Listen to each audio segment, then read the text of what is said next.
আজকে আপনাদের সামনে আলোচনা করব হকুল্লাহ এবং হকুল ইবাদত সম্পর্কে। হকুল্লাহ হলো আল্লাহর হক আর হকুল ইবাদত হলো বান্দার হক।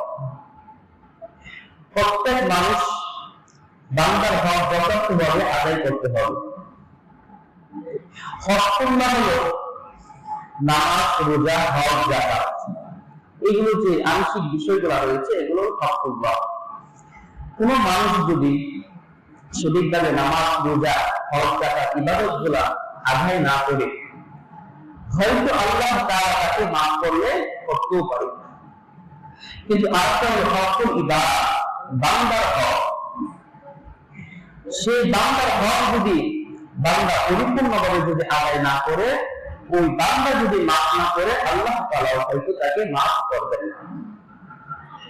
হকুল ইবাদতের মধ্যে দুইটা প্রকার।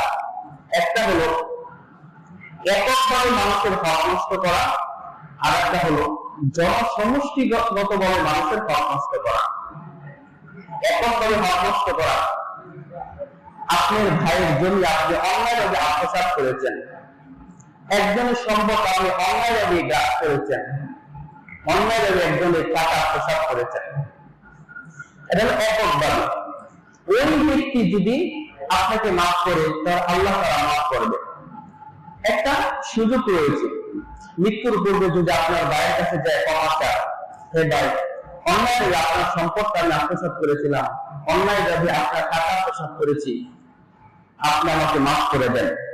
হয়তো ওরা যদি মাফ করে দেয়, হয়তো আল্লাহ রাব্বুল আলামিন আপনাকে মাফ করে দিবেন। সমাজে অনেক মানুষ রয়েছে, হকুল ইবাদত, বান্দার যে একটা হক রয়েছে, সেটা কখনো মানুষ সেটা চিন্তাও করে না। অন্যায়ভাবে অযথা একজন আরেকজনের সম্পদ গুলা নষ্ট করে, একজন আরেকজনের সম্পদ গুলা গ্রাস করে, কিন্তু মানুষ চিন্তা করে না যে আল্লাহ তাআলার কাছে যে আপনাকে পরিপূর্ণভাবে জবাব দিতে হবে। বান্দার হক নষ্ট করা, যেমন মসজিদ হোক, মাদ্রাসা হোক, দাতব্য প্রতিষ্ঠান হোক, অথবা রাষ্ট্র হোক, কেউ যদি এগুলা হক যদি থাকা যদি আত্মসাৎ করে, তাহলে পুরা জনসমাজের কাছে সে ক্ষমা চাইতে হবে। যদি পুরা জনসমাজ যদি তাকে ক্ষমা না করে, হয়তো আল্লাহ তাআলা তাকে ক্ষমা করবেন না। একটা জিনিস আমাদের মাথায় রাখতে হবে, যার দায়িত্ব যত বড়, তার হিসাবটাও তত বড়। খলিফাতুল মুসলিমিন হযরত ওমর রাদিয়াল্লাহু তাআলা যখন অর্থধারের বাদশা হন, বাদশা হওয়ার পর হযরত ওমর রাদিয়াল্লাহু তাআলা কান্না করতে করতে তার চোখের এক পাশে দাগ হয়ে গিয়েছিল, এবং তিনি চিন্তা করতেন, আমি যে অর্ধধারের বাদশা, আল্লাহ তাআলার দরবারে যে আমি কি জবাব দিব? আমি কি মানুষের হকগুলো সঠিকভাবে আদায় করতে পারছি কিনা? আমি কি মানুষের সম্পদগুলা গ্রাস করছি, না মানুষের সম্পদগুলা সঠিকভাবে তাদের কাছে পৌঁছে দিতে পারছি? এই ভয়ে তিনি কান্নাকাটি করতেন। যদি মানুষ কোন সরকারি সম্পদ যদি কেউ আত্মসাৎ করে, তাহলে আসলে যদি মানুষ যদি তাকে ক্ষমা না করে, আল্লাহ রাব্বুল আলামিন তাকে ক্ষমা করবেন না। আজকে সমাজের মধ্যে মানুষ অন্যায়ভাবে একে অপরের সম্পদগুলা সে গ্রাস করছে। বিভিন্ন ব্যক্তি সরকারের বিভিন্ন সম্পদগুলো তাকে মনে করতে নিজের সম্পদ বলে তারা আত্মসাৎ করছে। আপনি এক ব্যক্তির সম্পদ নষ্ট করলেন, অন্যভাবে তার হকগুলো আপনি বক্ষণ করলেন, ওই ব্যক্তির কাছে আপনি ক্ষমা চাইলেন, হয়তো ওই ব্যক্তি ক্ষমা করলে আল্লাহ রাব্বুল আলামিন আপনাকে ক্ষমা করে দিবেন। কিন্তু যারা রাষ্ট্রীয় সম্পদগুলো আত্মসাৎ করে, সরকারের একটা সম্পদ যারা আত্মসাৎ করে, এটা 18 কোটি জনগণের হক। 18 কোটি জনগণ যদি তাকে মাফ না করে, আল্লাহ রাব্বুল আলামিন তাকে মাফ করবেন না। হাদিস শরীফে আসছে, মিশকাত শরীফ বর্ণনা আছে, আল্লাহ রাসূল সাল্লাল্লাহু আলাইহি ওয়াসাল্লাম সাহাবায়ে কেরামকে বলেন, হে সাহাবায়ে কেরাম, মা মানাল মুফলিস, মুফলিস কি তোমরা জানো? তখন সাহাবায়ে কেরাম বলেন, আল্লাহ এবং তার রাসূলই ভালো জানেন। তখন আল্লাহ রাসূল সাল্লাল্লাহু আলাইহি ওয়াসাল্লাম বলেন, মুফলিস হলো এমন ব্যক্তি যারা কিয়ামতের ময়দানে অনেক নেক নিয়ে উপস্থিত হবে, কিন্তু শেষ পর্যন্ত তাদের নেকি একেবারে সামনের কোঠায় চলে যাবে, তার কোনো নেক থাকবে না। সাহাবায়ে জিজ্ঞেস করলেন, ইয়া রাসূলুল্লাহ, এটা কেমনে সম্ভব?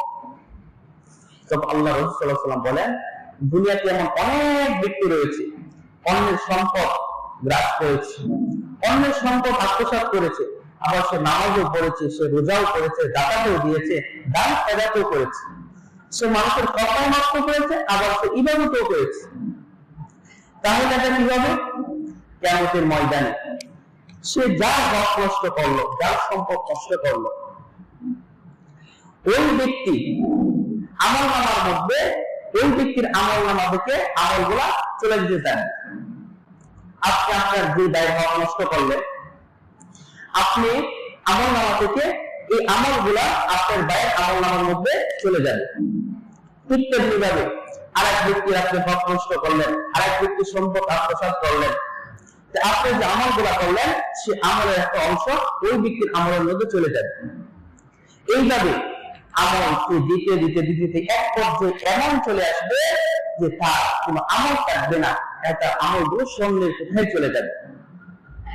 এইভাবে তার আমল শেষ। এখন তার কাছে অনেক মানুষ পাওনাদার রয়েছে, অনেক মানুষ পাওনাদার থাকবে, তার আমল শেষ। এইবার কি করবে? এইবার পাওনাদার বলবে, হে আল্লাহ, আমি আমার তো তার কাছে পাওনাদার, কিন্তু তার তো কোনো আমল নাই, এখন আমরা কি করবো? তখন বলবে, তুমি তার কাছে যে খাও সেই পরিমাণ তোমার যে বদ আমল গুলা রয়েছে, তোমার বদ আমল গুলা তার আমলের মধ্যে দিয়ে দাও। এমনি ভাবে তার বদ আমল গুলা ওই যে ব্যক্তির কাছে পাইবে তার কাছে চলে যেতে থাকবে। যেতে যেতে তার নেক আমল শেষ হবে। এমনি ভাবে তার বদ আমলে তার সকল আমল নামাগুলো পরিপূর্ণ হয়ে যাবে। আল্লাহ রাসূল সাল্লাল্লাহু আলাইহি ওয়াসাল্লাম বলেন, মুফলিস হলো এমন ব্যক্তি যারা কিয়ামতের ময়দানে অনেক অর্থ সম্পর্কে উপস্থিত, অনেক নেক আমল নিয়ে উপস্থিত হবে, কিন্তু শেষ পর্যন্ত কিছুই থাকবে না। এজন্য আল্লাহ রাব্বুল আলামিন আমাদের সবাইকে মানুষের হক যথার্থভাবে আদায় করার মতো তৌফিক দান করুন।